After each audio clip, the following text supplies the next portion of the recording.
ನಮಸ್ಕಾರ ಸ್ನೇಹಿತರೆ, ಹೇಗಿದ್ದೀರಾ ಎಲ್ಲರೂ? ಈ ವಿಡಿಯೋದಲ್ಲಿ ಎಲ್ಲರಿಗೂ ಬೇಕಾದಂಥ ಒಂದು ಟಾಪಿಕ್ ಬಗ್ಗೆ ಮಾತಾಡ್ತಿದ್ದೀನಿ. ಅದು ಏನಂದರೆ, ನಾವು ಯಾಕೆ ಪದೇ ಪದೇ ಇಂಟರ್ವ್ಯೂದಲ್ಲಿ ಫೇಲ್ ಆಗ್ತೀವಿ ಅನ್ನೋದು. ನಮಗೆ ಎಲ್ಲರಿಗೂ ಒಂದಲ್ಲ ಒಂದು ಡ್ರೀಮ್ ಜಾಬ್ ಅಂತ ಇರುತ್ತೆ.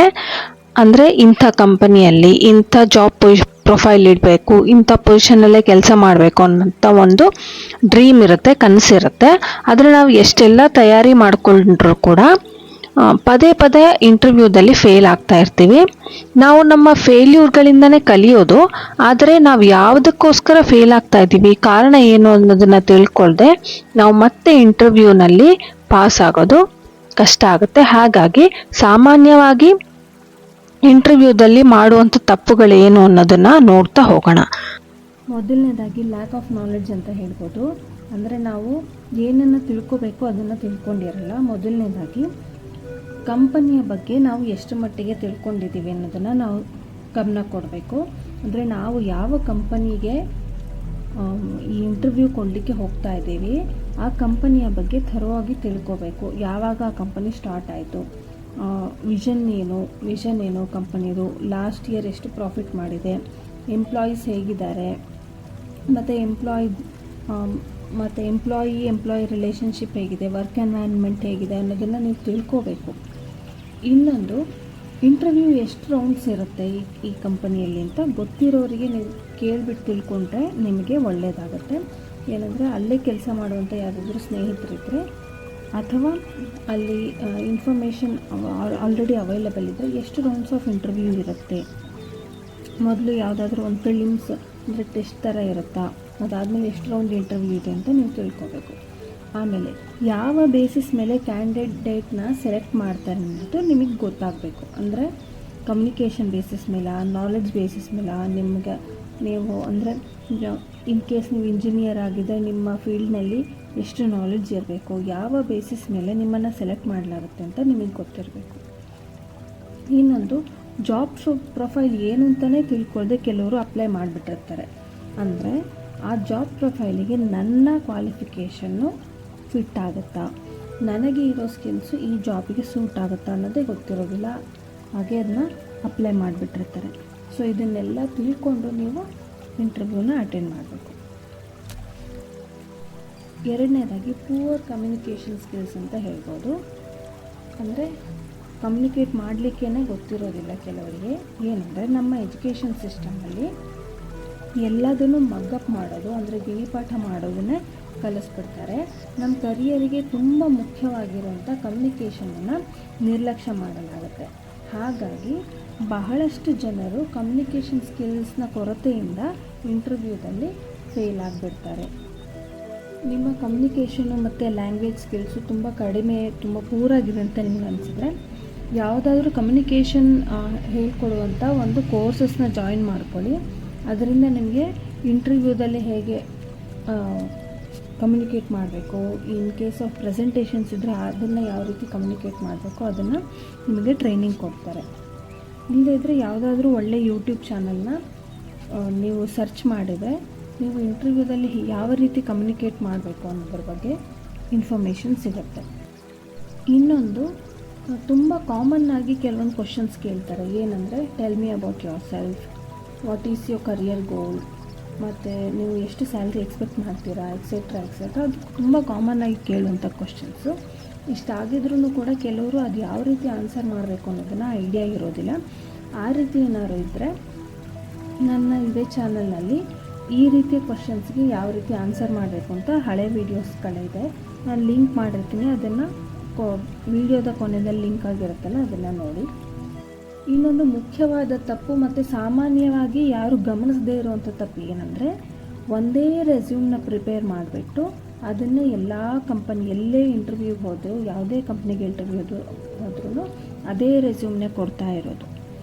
ಏನಂದರೆ ಸ್ನೇಹಿತರೆ, ನಾವು ಇಂಟರ್ವ್ಯೂದಲ್ಲಿ ಹೋದಾಗ ನಾವು ಯಾವ ಕಂಪ್ನಿಗೆ ಹೋಗಿರ್ತೀವಿ, ಅವರು ಯಾವ ಜಾಬ್ ಪ್ರೊಫೈಲ್ನ ಕೊಟ್ಟಿರ್ತಾರೆ, ಅಂದರೆ ಯಾವ ರೀತಿ ಕ್ವಾಲಿಫಿಕೇಷನ್ ಎಕ್ಸ್ಪೆಕ್ಟ್ ಮಾಡಿರ್ತಾರೆ ಅದನ್ನು ನೋಡಿ ಆ ಕಂಪನಿಗೆ ತಕ್ಕ ಹಾಗೆ ನಮ್ಮ ರೆಸ್ಯೂಮನ್ನು ಪ್ರಿಪೇರ್ ಮಾಡಿಕೊಂಡು ತೊಗೊಂಡು ಹೋಗಬೇಕು.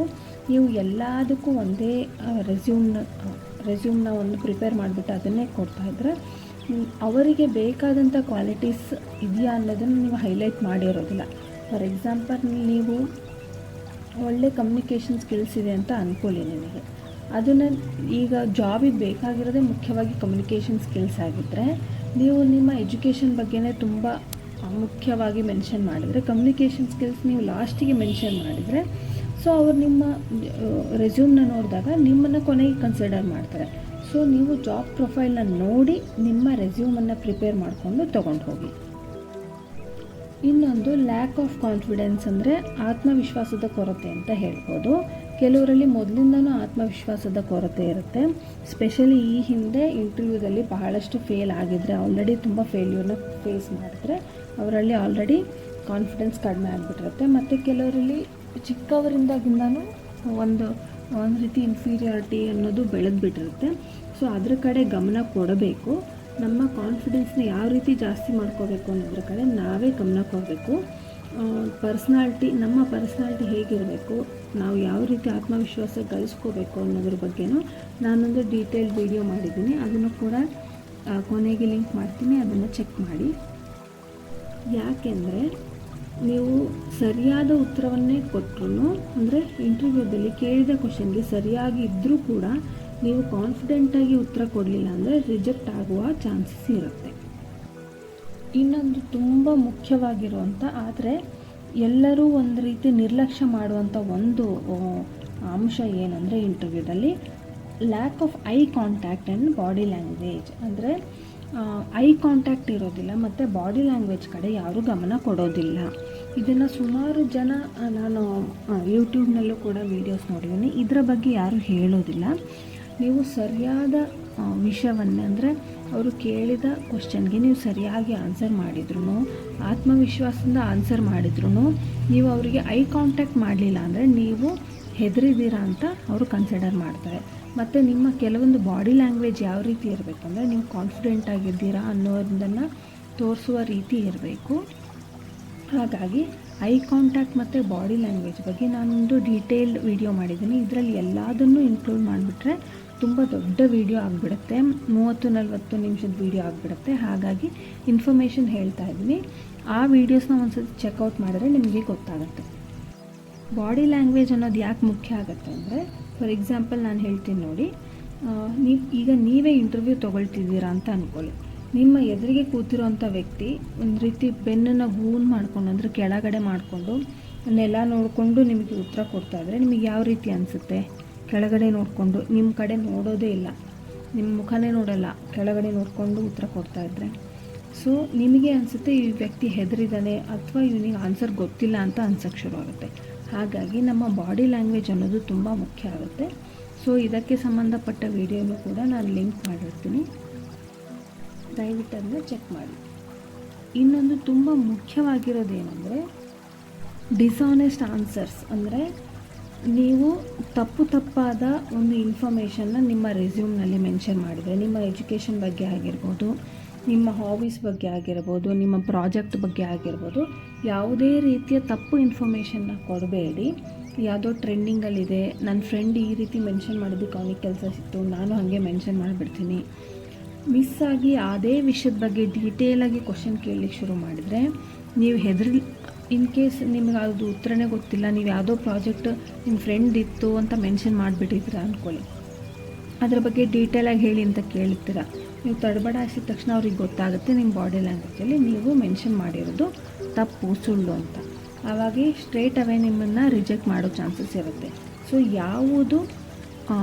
ಯಾವ ವಿಷಯ ತಪ್ಪಾಗಿರುತ್ತೋ ಅದನ್ನು ಮೆನ್ಷನ್ ಕೂಡ ಮಾಡಬೇಡಿ, ಒಂದು ಸಣ್ಣ ಮೆನ್ಷನ್ ಕೂಡ ಮಾಡಬೇಡಿ. ನಿಮಗೆ ಯಾವುದ್ರ ಬಗ್ಗೆ ಕಾನ್ಫಿಡೆನ್ಸ್ ಇರುತ್ತೋ ಆ ವಿಷಯವನ್ನು ಮಾತ್ರ ನಿಮ್ಮ ರೆಸ್ಯೂಮ್ನಲ್ಲಿ ಮೆನ್ಷನ್ ಮಾಡಿ. ಸೊ ಇದಿಷ್ಟು ಇಂಟರ್ವ್ಯೂದಲ್ಲಿ ಯಾವ ರೀತಿ ತಪ್ಪುಗಳನ್ನ ಮಾಡಬಾರ್ದು ಅನ್ನೋದನ್ನು ಇನ್ಫಾರ್ಮೇಷನ್ನು. ನಾನು ಕಮ್ಯುನಿಕೇಷನ್ ಕ್ಲಾಸಸ್ನ ಅಟೆಂಡ್ ಮಾಡಬೇಕಾದ್ರೆ ಈ ರೀತಿ ಅಂಶಗಳನ್ನ ನನಗೆ ಹೇಳ್ಕೊಟ್ಟಿದ್ರು. ನೀವು ಎಷ್ಟು ಕ್ಲಾಸಸ್ನ ಅಟೆಂಡ್ ಮಾಡಿದ್ದೀರಾ ಅಥವಾ ಎಷ್ಟು ಇಂಟರ್ವ್ಯೂನ ಅಟೆಂಡ್ ಮಾಡಿದ್ದೀರಾ ಅನ್ನೋದನ್ನು ಕಮೆಂಟ್ಸ್ನಲ್ಲಿ ತಿಳಿಸಿ. ಇದುವರೆಗೂ ಎಷ್ಟು ಇಂಟರ್ವ್ಯೂ ನಿಮ್ಮದು ಫೇಲ್ ಆಗಿದೆ ಅಥವಾ ಸಕ್ಸಸ್ ಆಗಿದೆ ಅನ್ನೋದನ್ನು ಕೂಡ ತಿಳಿಸಿ. ನೀವು ಏನೇನು ಕಲ್ತಿದ್ದೀರಾ ನಿಮ್ಮ ಫೇಲ್ಯೂರ್ಸಿಂದ ಅಥವಾ ನಿಮ್ಮ ಸಕ್ಸಸ್ಸಿಂದ ಅನ್ನೋದನ್ನು ಕೂಡ ತಿಳಿಸಿ. ಇಷ್ಟೊತ್ತು ನನ್ನ ಮಾತನ್ನ ಪೇಷನ್ಸಿಂದ ಕೇಳಿಸ್ಕೊಂಡಿದ್ದಕ್ಕೆ ಥ್ಯಾಂಕ್ ಯು ಸೋ ಮಚ್. ಈ ವಿಡಿಯೋ ನಿಮಗೆ ಇಷ್ಟ ಆಗಿದ್ದಲ್ಲಿ ವಿಡಿಯೋನ ಲೈಕ್ ಮಾಡಿ, ಶೇರ್ ಮಾಡಿ, ಸಬ್ಸ್ಕ್ರೈಬ್ ಮಾಡಿ, ಬೆಲ್ ಐಕಾನ್ ಕ್ಲಿಕ್ ಮಾಡೋದಕ್ಕೆ ಮರಿಬೇಡಿ. ಮುಂದಿನ ವಿಡಿಯೋನ ಯಾವ ಟಾಪಿಕ್ ಮೇಲೆ ಮಾಡ್ಬೋದು ಅನ್ನೋದನ್ನು ಕಮೆಂಟ್ಸ್ನಲ್ಲಿ ತಿಳಿಸಿ. ಈ ವಿಡಿಯೋದಲ್ಲಿ ಮೆನ್ಷನ್ ಮಾಡಿದಂತಹ ವಿಡಿಯೋಗಳನ್ನ ಕೊನೆಯದಾಗಿ ಲಿಂಕ್ ಮಾಡಿರ್ತೀನಿ, ಅದನ್ನು ಕೂಡ ಚೆಕ್ಔಟ್ ಮಾಡಿ. Thank you so much for watching.